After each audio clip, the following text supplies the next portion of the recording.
Hey everybody, welcome to another episode of GCW Local to Global 1987. We're booking some GCW. We're here on July 21st, 1997, GCW Fuel 127.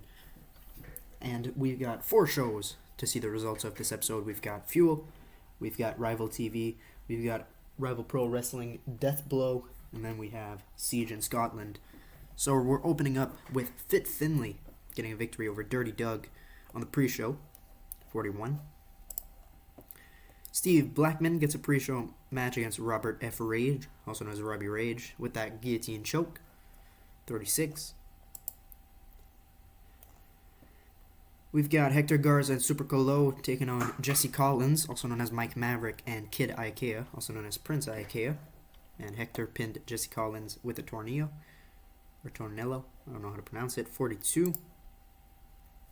We got a 4-on-4 tag match next. Too Cool and Gato and Jado defeat the Godwins and All Out Assault, a new team in GCW. It's Van Hammer with Chaos Dynamite, Kenny Chaos. So, gets a 62, not too bad on the pre-show. Final pre-show match, Bradshaw versus John Cronus, and Bradshaw gets that victory with the powerbomb. Oh, never mind, we have one more. D'Lo versus Kendall Windham, with D'Lo getting the victory. And then we're going to open the show. There we go. So we've got DX, Triple H, and Shawn Michaels getting a promo. Steve Austin and Brian Pillman comes out. Steve Pillman then comes out. And tonight we're going to see Shawn Michaels team with Brian Pillman, who he faces at Siege in Scotland, to face off against Steve Austin and Kane. So this gets an 82. We're opening the show with The Godfather making his GCW return, debut under his new gimmick, which we're going to change. Alright, that's fine. This is the awful, awful gimmick for The Godfather, but that's too bad because he's going to stay that way for a while. So 69 for The Godfather, which is pretty ironic considering it's his first match, but whatever. Taz gets a backstage promo. He faces Chris Benoit at Siege in Scotland for the Hardcore Championship. So he says, Benoit, beat me if you can, survive if I let you. This gets a 39. We got Eddie Guerrero and Dean Malenko exchanging words. They're facing off this Sunday as well for the Television Championship. Alright. We've got a tag team match. LWO's Juventud Guerrera and Aguia defeat Billy Kidman and Rey Mysterio. Decent tag team match. Juvi actually getting the performance of the match. So 79. And we get Juventud versus Rey Mysterio again this Sunday for the Cruiserweight Championship. We've got The Rock versus DDP. They're exchanging words. The Rock cuts a promo, DDP comes out. And, they're facing off this Sunday for the GCW World Championship in a cage. So this gets an 89. The Big Show gets a victory over Perry Saturn next. Just a nothing match, just to get these two on the card and get Big Show something to do. And also Perry Saturn take a loss tonight. This gets an 80. Undertaker cuts a backstage promo. He says the New Age Outlaws, they screwed him over last week, so they will soon rest in peace. So 86. J.J. Dillon is backstage. He announces he will unveil the GCW United States Championship at Siege in Scotland. So this gets a 73. Gene Okerlund interviews Chris Benoit on Taz. He's excited to face him this Sunday, so this gets a 72. Main event tag team match. Steve Austin and Kane defeat Shawn Michaels and Brian Pillman when Austin pinned Michaels with the stunner. This gets a 99. Fantastic. And Kane gets an 80. Brian Pillman also gets an 80. Shawn with an 88. And Austin, performance of the match with a 90. So this was fantastic. But we're not done. After the match, Kane chokeslams Steve Austin. These two are facing off this Sunday at Siege in Scotland. Gets a 90. We'll take it. Things are going up. We got an 85 popularity in Scotland, so we should be fine with that. So let's run over the card for this Sunday. We've got Rey Mysterio versus Juventud for Cruiserweight Championship. Taz and Chris Benoit for the Hardcore Championship. Eddie and Dean for the TV title. Kane and Steve Austin in the Summer Series semifinals. Shawn Michaels and Brian Pillman in the other semifinals of the Summer Series. And then your main event is Diamond Dallas Page challenging The Rock for the GCW World Championship in a steel cage. So because we have so many shows to go over this episode, I'm not going to show the booking process as I usually do. So we're going to see the results for Rival TV in just one moment. Alright, Rival TV on July 22nd, 1987. We're opening with Stevie Ray cutting a promo. And let's change this gimmick. Perfect, this did pretty good. So Stevie Ray cuts a promo, and Goldberg comes out, then Rikishi comes out, and Paul Jones adds Rikishi to the match this Saturday for the Rival Pro Television Championship. So now it's a triple threat: Goldberg, Rikishi, Stevie Ray. Three big guys, three big meaty men slapping meat. So this gets a 41. Alex Wright opens the show with a victory over Big Joseph in 5:14, hits him with that neck breaker, and Alex Wright with a 60, so that's great. 48. Johnny Ace cuts a backstage promo on facing Lance Storm this Saturday. So this gets a 70 because Johnny Ace is pretty good. So, well, in this universe he's pretty good. In real life he's shit, but whatever. The Hardys cut a backstage promo on the Dudleys. They're facing off this Saturday for the Rival Pro Tag Team Championships. This gets a 45. We get a tag match. The Headbangers get the victory over the Holly Cousins, Bob Holly and Crash Holly, when Bob Holly got pinned from Mosh's stage dive. 40. That's not too bad. Mark Merrow cuts a backstage promo on Rob Van Dam. They're facing off in this Saturday's main event for the Rival Pro Heavyweight Championship. Speaking of Rob Van Dam, he also gets a backstage promo on his opponent this Saturday, Mark Merrow. And then your main event, triple threat, Steven Richards defeats Art Barr and Just Incredible with a Stevie kick to Just Incredible. So, gets a 50. We'll take it. 58. Not too bad. And popularity goes up. So, that's great. So, now we've got two more shows for this episode. We've got Deathblow on July 26th for Rival Pro. And then we have Siege in Scotland on July 27th for GCW. So, let's get straight into those events right now. Alright, we are here. Rival Pro Wrestling presents Deathblow. And we're starting off with commentary. Dave Brown and Mike Tenay opening the show. And so Mike Tenay, here's the thing with Mike Tenay. The brand split is coming up. Right? It's coming up in December 1997, January 1998.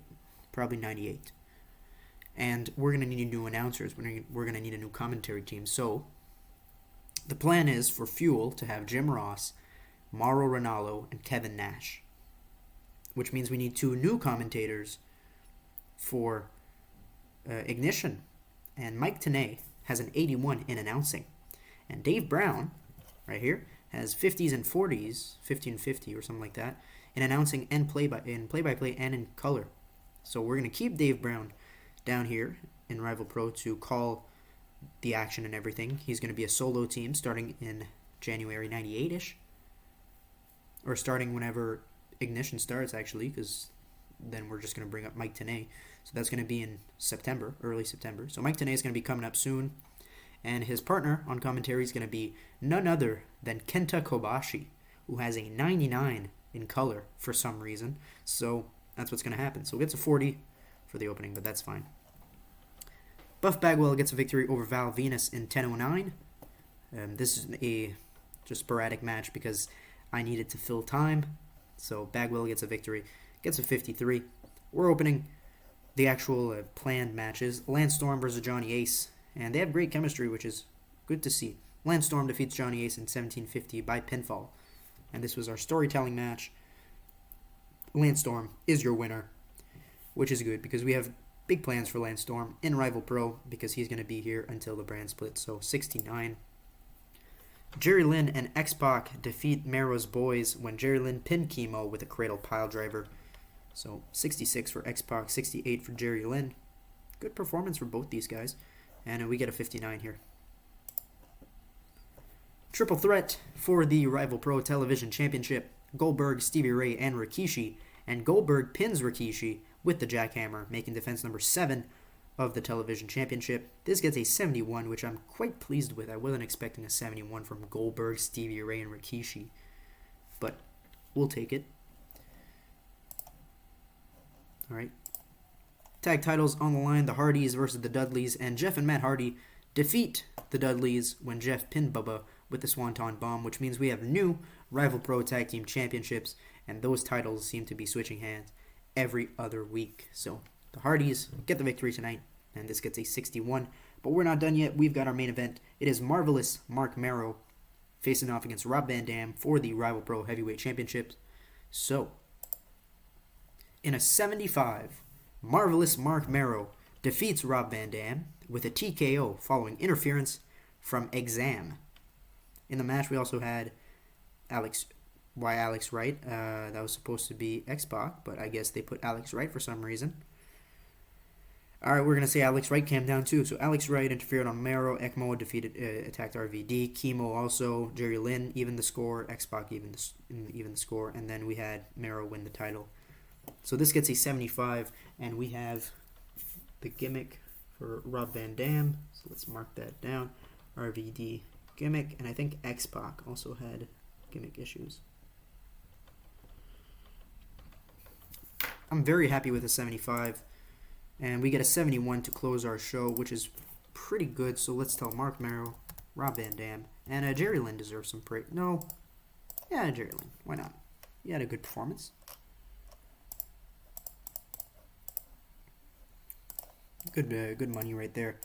And popularity goes up all over the U.S., even goes up a point in the tri-state area, which is great. So that's it for Deathblow, but we've got one more pay-per-view to book. It is Siege in Scotland for GCW. So let's get right into that right now. Alright, we are here, ladies and gentlemen. GCW Siege in Scotland, 1997, in front of 7,440 people in Scotland, of course. We're opening the show with commentary, Jim Ross, Kevin Nash, and Mauro Ranallo. Opening the show, welcoming everyone to the pay-per-view. And let's dive right in. So we open the show with the Intercontinental Champion, Shane Douglas, in the ring. And he says, first of all, he's pissed. You want to know why he's pissed? I'll tell you why he's pissed. Since Defiance pay-per-view, where Shane Douglas won the Intercontinental Championship, or defended, I can't remember, Douglas hasn't been featured on GCW Fuel or programming since then. He is the Intercontinental Champion. He holds one of the most prestigious championships in all of pro wrestling, and he hasn't been featured. This is just like when they sent him down to Rival Pro Wrestling. They're trying to get rid of him. They're trying to mute him, but Shane Douglas is the greatest professional wrestler on the planet, and he is open tonight to anyone in the locker room to come face him for the Intercontinental Championship. And of course, Booker T answers the challenge and beats Shane Douglas, and once again, Booker T claims the Intercontinental Championship for himself. So 83 will take it. Not bad. Next up, we've got the Cruiserweight Championship. It is Juventud Guerrera versus Rey Mysterio, and Juvi defeats Rey with the Juvi driver following interference from the Masked Man. So I don't know who the Masked Man is, but we've got a mystery assailant costing Rey Mysterio the match here. And Juvi gets the victory. This gets a 97, so it looks like Scotland likes their high spot matches, even though the crowd wasn't that hot. But still gets a 97, and obviously we'll take it. Great Cruiserweight action here. And we got a new Cruiserweight champion, Juvi, for the third time, maybe? 97. Next up, Hardcore Championship on the line. It is Chris Benoit versus Taz, and Chris Benoit defeats Taz with the crippler crossface, making sure that Benoit retains the title. And he gets a 78 in this match, so 78, not bad. Chris Benoit's an 80. Taz with a 52, so not too bad for Taz. Despite having like 15 popularity in Scotland, Taz still gets a decent performance here. TV title, creative finish was a failure. That's unfortunate. Eddie Guerrero defeats Dean Malenko in 1753 with the Frog Splash, and Eddie is once again the television champion, which is going to make sure that J.J. Dillon's going to come out next. Let's go check that. There we go. J.J. Dillon comes out next, and he unveils the new GCW United States Championship and announces that at Summer Showdown, it's going to be Eddie Guerrero versus Chris Benoit if they can keep their titles until then for the new United States Championship. So this gets a 70. But we're not done. Next up, we've got Steve Austin and Kane for the Summer Series. Another 97 as Steve Austin defeats Kane with a stunner after interference from Billy Gunn and Road Dogg. The New Age Outlaws still costing the Brothers of Destruction. And Austin advances to the finals of the Summer Series. This is the second year in a row that he advances to the finals. And if he wins the finals, it will be his third Summer Series win. He is the only man to win 2. He might be the first man to win 3. So Austin advances to the finals, where he'll face the winner of the following match tonight, Brian Pillman versus Shawn Michaels. A 98, as Shawn Michaels defeats Brian Pillman in 32-30 with a handful of tights. Shawn Michaels advances to the finals of the Summer Series, so we'll see Shawn Michaels versus Steve Austin in the finals of the Summer Series at Summer Showdown in the main event, with the winner receiving a GCW championship opportunity when at the event of their choosing. So this gets a 98. But we're not done. We got our main event, GCW title on the line, The Rock versus DDP, and The Rock retains the GCW championship and makes offense number 5 of the title. So this gets an 89, which is not too bad for DDP versus The Rock, actually, so we'll take it. And after the match, Cactus Jack makes his GCW return. Mankind promised that The Rock had something coming for him, and it looks like it is Cactus Jack. And he comes out, he brawls with The Rock, clears the ring, and this gets a 91 to end the show with a 90. So we'll tell Brian Pillman, good job. We'll tell Shawn Michaels, good job. And we'll tell Juventud and Rey Mysterio, because they pulled a 97.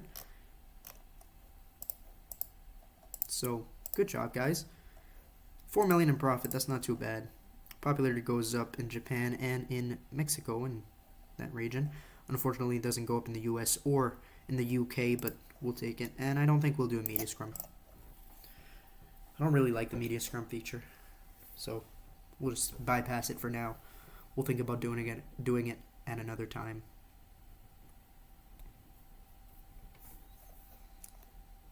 Alright, so I think that pay-per-view was a success. Siege in Scotland, a very good show. Good matches on the card. Three high 90s matches. Oh, and the contracts are coming up. Fantastic. So I'm going to take care of that in between episodes. But first, let's go to Rival Pro. Yeah, we got some contracts coming up. Everything's good over here. Let's go to GCW. The Rock is still the GCW champion. Cruiserweight champion for the 3rd time is Juventud Guerrera. Chris Benoit is still the Hardcore champion. Booker T is a 3-time Intercontinental champion. Eddie Guerrero is a 2-time television champion. U.S. title. And then DX didn't defend the tag titles. So thank you guys for watching this episode of GCW. Make sure to like if you like this video, subscribe if you want more. We'll see you guys in the next episode. So until then, have a good one. Goodbye.